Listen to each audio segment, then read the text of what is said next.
Hi, my name is Misha Calvert, and this is Film on Tape, an audio library of everything that I have learned as a filmmaker. I really hope that this is helpful to you in some way. And if it is, feel free to check out my website, mishacalvert.com. You can see my writing and directing there, and you can also sign up for very occasional emails that I send. All right, on to the show. Today we're going to be talking about actor reels. I have seen so many actor reels over the course of my career as a filmmaker. I've watched them when people submit to my projects and we're going through the casting process. I also watch them whenever I'm teaching.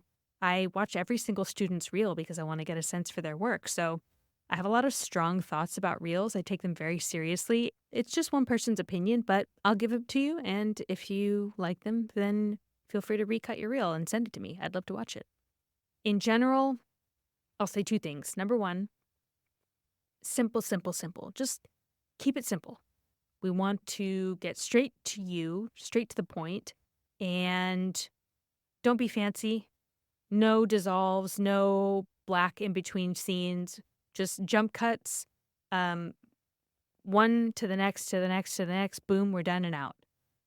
Because anyone who's watching your reel, if they're a casting director, it's probably not the only reel they're watching that day. They may be watching hundreds. So this leads me to the second general point, which is that every second is precious. Oh my gosh, especially at the top of your reel.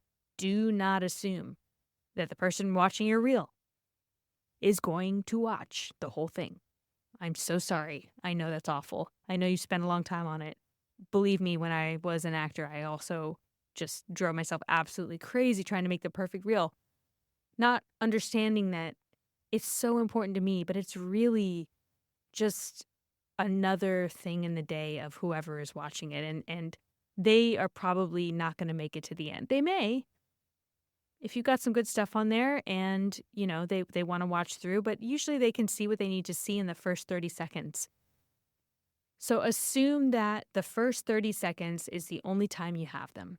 Bearing that in mind, I have a lot of other thoughts on how to maximize their attention so that you don't waste any time and that you don't lose your audience early. One of the first things that I do not need to see in a reel, which many people have, is a title card. Why? Because if I'm watching your reel, I already know where it's come from. I know your name. It's come through an email that you sent me, or I've clicked on your name in a submission, or it's come from your agent. So there's going to be a way for me to tell who the reel is from without wasting precious, precious real estate at the top of the reel with your name. And usually those title cards take too long anyway. I mean, it's not even half a second. It's like 3 seconds of your name on screen. And it just is a waste of those first very valuable opening moments in a reel. And if you have your name in the file name of the reel, then you really don't need it in the title card because it is right there on the file name. Another thing that I have seen that I don't think anyone needs is announcing the title of the piece in between the pieces. So if you really want to put the name up there, which is valuable if you have substantial credits like network television or shows that are on streamers or films that are well known, it's good to announce that, but use a lower third. A lower third is just text that appears on the lower third of the screen. There's lots of ways to do that. The easiest is you could even do it in iMovie or Premiere, and you just make a little lower third title and you put it up there with the name of the show and maybe the network that it was on. So I recommend that if it's a substantial show that would get you some name credit, just pop on a lower third. And then if you're like, oh, well, I have 3 network shows and then 3 random indie projects, you can put the Golden Tree hyphen short film or He Loves Me Not hyphen indie film. So you can still indicate when something is indie. You don't need to only put a lower third if it's a well-known credit, if that makes sense. Okay, I am interrupting myself for one hot second to let you know that this month, secretly it's every month, I am doing a giveaway of 1 free hour of coaching with me to someone who leaves a 5-star review. Make sure that your first name and your last initial are in the review. Drop me a DM on Instagram and let me know that you submitted, and then I'm just going to pick at random. I really appreciate you listening, and I so appreciate you leaving a 5-star review. Thank you. And now back to the show. What I'm about to say is kind of non-negotiable, which is that you want to start your reel with you. We don't want to see another actor, even if it's an A-list actor. And by the way, if you have a scene with an A-list actor, definitely put that towards the top of your reel. But regardless, it could be freaking Denzel Washington. We want to see your face first. Your body, your something to show us that this is about you. And that's okay. It should be about you. The reel should feature you. We should see your face first and often. And it doesn't mean that you should never have somebody else in the scene. Like, let's say it's a scene with you and Denzel, and it's at the very top of your reel, as it should be. The first thing we want to see is you. We want to see you for as long as you talk at the beginning of the scene, and then we want to cut to Denzel so we know, okay, this person has enough credits and confidence and wherewithal to land a film with this caliber of actor, but it's not all about Denzel. We are cutting back to you, and the scene should majority feature you if possible. And obviously the same goes for if it's a lesser known or an unknown actor opposite you. So we want just enough of the other actor to know what's going on in the scene, but we still want to heavily feature you throughout the reel.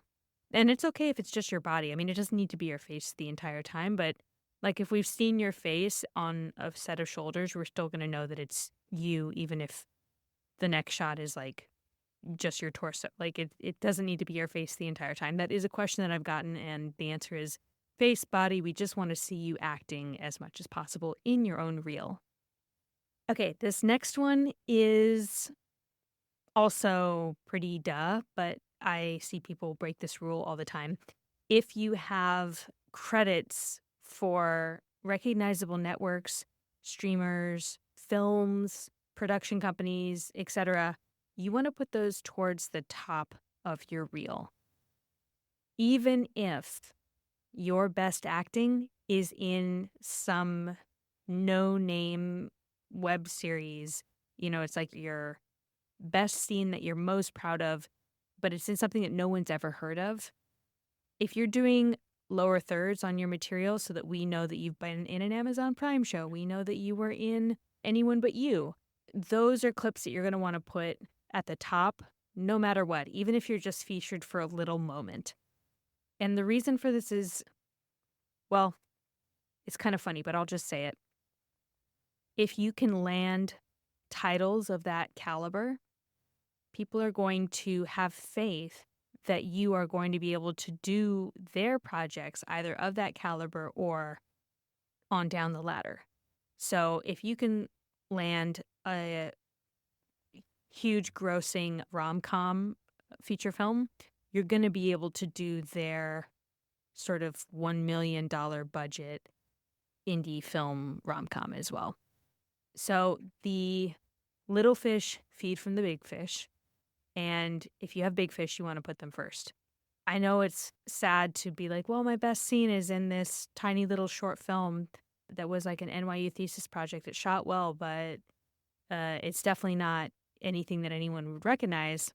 I think you want to put that after any substantial credits that you have and make sure that we know about the substantial credits that you're putting up top are substantial credits. We want to see what they're from. It'll kind of be evident in the production value most of the time, not always, but it doesn't hurt to tip us off as well with a little lower third.